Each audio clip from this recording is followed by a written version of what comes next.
নিজের বাড়িতে প্রবেশ করতে হলে সালাম দিয়ে সরাসরি প্রবেশ করতে হবে। হাত্তা তাস্তানিসু ওয়া তুসাল্লিমু আলা আহলিহা। দুটি কথা আছে, আমি আপনার বাড়িতে প্রবেশ করছি, ওটা আমার বাড়ি নয়।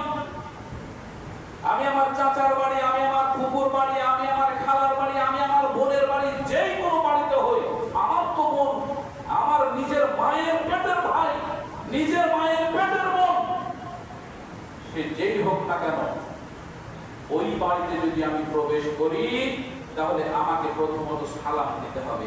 সালাম দিয়ে এবার অনুমতি দিতে হবে। আমি কি আসতে পারি? জি হ্যাঁ, আসে।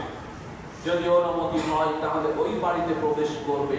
যদি অনুমতি না হয় তাহলে তার নিজের ভাইয়ের বাড়ি হোক, তার বোনের বাড়ি হোক, তার চাচার বাড়ি হোক, তার বন্ধুর বাড়ি হোক, তার আত্মীয় স্বজন, পাড়া প্রতিবেশী, এলাকা, প্রধানমন্ত্রী, রাষ্ট্রপতি, যারই বাড়ি হোক না কেন, অনুমতি না নিলে সে প্রবেশ করতে পারবে না। আল্লাহর অধিকার দেন।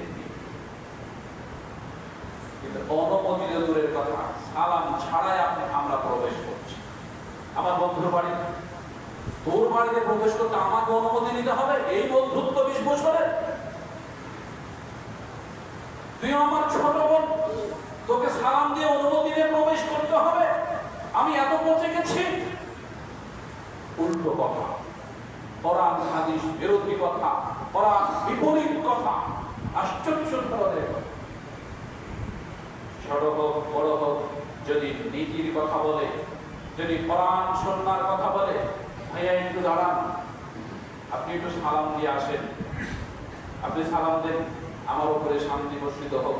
আমিও সালাম দিই, তুমি আমার নিজের পেটের ভাই, আমার তুমি রক্ত।